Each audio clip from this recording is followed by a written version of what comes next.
Hello, welcome. I'm Bridget Marshall. I'm the Associate Chair of the English Department, and I'm delighted that you all are here packing this room for a writer. Yes, words on a page. I want to take a brief moment, make sure your cell phone and beepy things are off. Mr. King has said that photos are fine, so if you want to be taking photos, that's all right. But please just make sure you're not going to be that person who embarrasses themselves with that ringtone that you made up that you thought was really cool. We don't need to hear that. We do need to make a couple of thank yous, first of all, to the administration and the Chancellor, who is right back here as well, for everything you've done for the English department. It's been an exciting year of tons of great events, and we're so delighted to be a part of the inaugural Chancellor Speaker Series here on campus.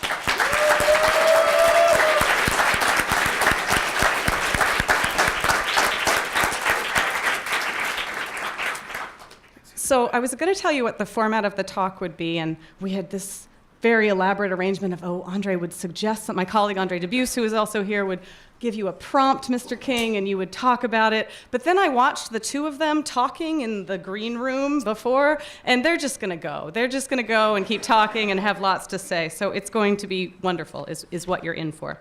By way of very brief introduction, for Christmas in 1987, I received the greatest gift, the thing that I wanted most in the world, which was a giant stack of Stephen King novels.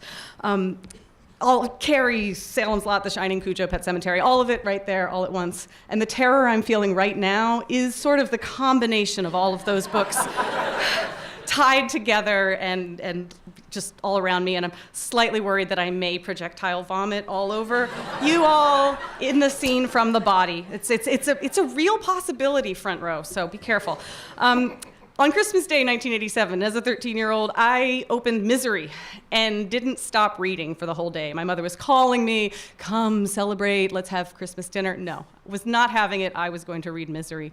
And it's this power to transfix, to hold you really, really tight in the pages of a book that I don't think anyone does better. So we are so delighted. Please join me in welcoming my colleague, Andre Debus, and Mr. Stephen King.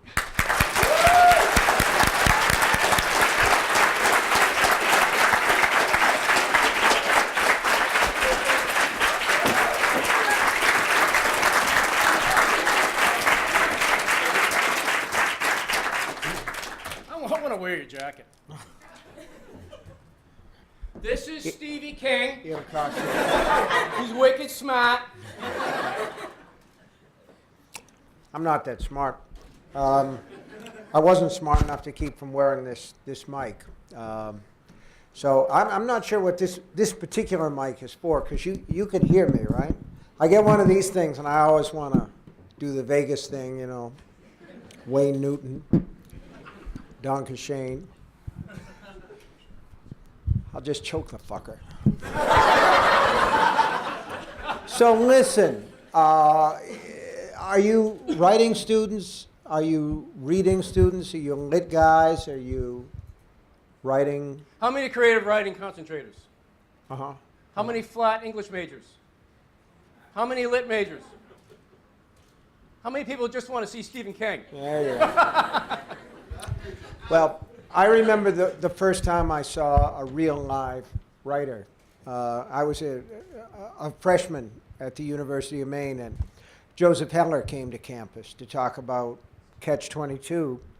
And I remember thinking to myself, I'm breathing the same air as the guy who thought up Yossarian and Major and all those things, you know, because I was just in love with reading. I was in love with my girlfriend, but sometimes, you know, if I'd been given a choice, it would have been, if they said, you can have your girlfriend or you can have books, I'd have to sit down and say, let me think about that. And that's the time, you know, you're at your most totally involved with somebody else that you're in love with. So, but I remember that, and I was very just sort of flabbergasted with amazement that guy was there. And I remember he was wearing this beautiful suit. It was like a Wall Street guy's suit. And I was thinking, Jesus, he doesn't really look like a writer, but he was. And after he talked for a while, I realized he was just a guy.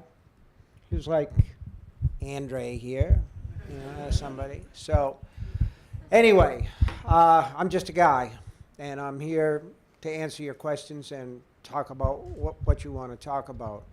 There are certain questions that I'm asked a lot. People will say, which of the movies that were made out of your books do you like?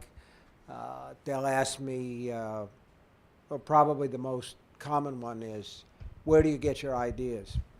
And it's, to me, if you ask me that specifically, I can tell you about 50% of the time where I got the ideas. And the rest of it is totally, it's like getting an idea in a dream. And I can't really remember where they came from. Sometimes I can, sometimes I can't. But to talk a little bit about the process, the way that it works for me, and it might not work that way for you, but this is the way it works for me. I want to talk a little bit about what I'm working on now, which is a novel that's about 3/4 done. And if I'm very, very lucky, it will get finished. But no, man. By Tuesday. Because, no, actually, I'd love to get it done by the end of the year. And I'm really driving on this thing now. And once I start to really drive, it usually goes fairly fast. But I never know if a book's going to get done until it's done, because I don't plot. I don't keep much in the way of notes, probably more than I used to because I'm older. And that's what happens. Your gears start to slip a little bit. But one of the worst things that I ever heard, for me personally, was I did something with John Irving one time. And he said that when he's starting a book, the first thing he does is write the last line. And I thought to myself, Jesus Christ, that's like eating the frosting off your cake and then eating your cake. To me, I didn't see it. But he knows everything that's going to happen. And I know, really, fuck all what's going to happen. I'm telling you the truth there. But here's the way this works for me. When I was driving up from Florida to Maine last year, because I always drive back and forth, I stopped the first night in South Carolina, and I stayed at a motel, Motel 6 or something like that, and you know, there's really not anything to do there but turn on the TV and kick back and watch the local news and whatever else happens to be on. So I turned on the TV and there was the local news, and they had this story. And the story was about something that had happened at a McDonald's. The McDonald's, you know, this was like a year ago. The economy still really just absolutely wretched. And so McDonald's announced that they were hiring in this town. It might have been Charleston, I'm not sure. But all these people turned up. There were like 1,000 people that turned up to apply for jobs. And there was one woman in this bunch of people that was waiting to try to get a job who had had a fight with another woman the day before. The first woman was married to this guy. She caught the woman who was applying for a job in McDonald's in bed with her husband. She got wicked pissed.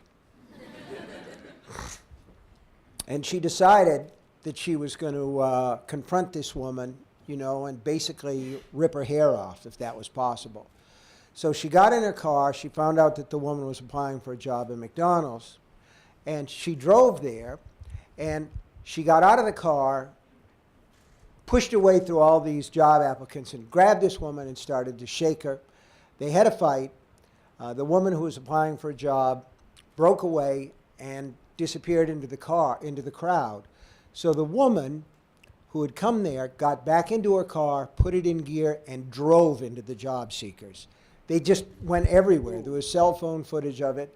She got the woman, pasted her a couple of good ones, got back into her car, threw it in reverse, and backed over a bunch more people on her way out. 2 people were killed. And I thought to myself, I want to write about this. I didn't know why I wanted to write about it or what I wanted to write about it. I just knew that I wanted to write about it. Now, some people, when I'm in a group like this, And I'm not going to stand behind this goddamn lectern the whole time because it feels weird, like a presidential debate or something. But people will say, do you keep a notebook?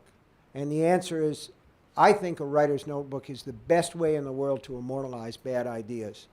My idea about a good idea is one that sticks around and sticks around and sticks around. It's like, to me, it's like if you were to put breadcrumbs in a strainer and shake it, which is what the passage of time is for me. It's like shaking a strainer. All this stuff that's not very big and not very important just kind of dissolves and falls out. But the good stuff stays. You know, the big pieces stay. I had the idea for Under the Dome when I was teaching high school back in 1973, and it was just too big for me, and I was too young for it. And I wrote about 25, 26 pages and put it away. There's a scene at the beginning of this book where this woodchuck gets cut in half when this dome comes down over this town. I had written that part when I was in my early 20s and just sort of recreated it from memory when I wrote the book. So the good stuff stays. So I saw this thing and I wanted to write about it. And this goes to, the only reason I'm even talking about this was because Andre was saying, when you wrote Townie, you started to write about baseball and it just sort of grew. Well, this thing stuck around it, and then my method for starting anything is I tell myself the story when I'm laying in bed at night before I go to sleep. I'll tell myself this story. And so at some point, probably 9 months after this, because this is what it's like, you know, a little piece of grit and it makes a pearl after a while. You just have to give it time, and if it doesn't happen, it doesn't, but a lot of times it does. So about 9 months after that, I thought, well, what if a guy did this and did it on purpose, and he killed a bunch of people, and what if there was a detective that was sort of at the end of his working career, and this was like a detective who'd had a lot of success with a lot of cases, but he didn't have time to do much with this one because of mandatory retirement. So what if, after a while, the guy who did it wrote him a letter and said, I did it, I'm really glad I did it, I enjoyed the screams, I heard their bones breaking as this car went over them, I just absolutely adored the whole experience of killing all these people. The blood went up on the windshield, the headlights broke. You know, I was wearing a mask, so I knew that they wouldn't know who I was. I didn't know if I would get away with it, but I did. I did, and it was great. And here's the thing, this guy saying in this letter, a lot of times guys like me, they do something like this, and if the cops don't catch him right away, they say, well, wait, he'll try to do it again and we'll catch him then. But guess what? I don't want to do it again. Once was enough. I just relived the memories, and you know, it's a really, I was working this letter over in my mind, and a really nasty piece of work, you know. But the thing was, what made it nasty, this thing's all tied down. Come on. Jesus Christ, what fun is that? So what I'm thinking is the cop, you know this thing about blue suicide, and cops retire and they get, you know, they don't have anything else to do, and a lot of them eat their own gun. And I thought, here's this cop who's sitting in his house, and he gets this letter about 6 months after he's retired, and the only thing he's done is watch daytime TV, you know, like Judge Judy and Dr. Phil. I mean, that would drive me to suicide right there. So, oh yeah, you laugh like you never fucking watched those shows, right? We're all too good for that, aren't we? That's right. You know what I did? I got in about 11 o'clock to this thing, and the first thing I did was turn on The Price is Right. Okay, and I got just in time for the big jackpot thing at the end, and I'm guessing right along with them. So I'm no better, and I don't pretend to be.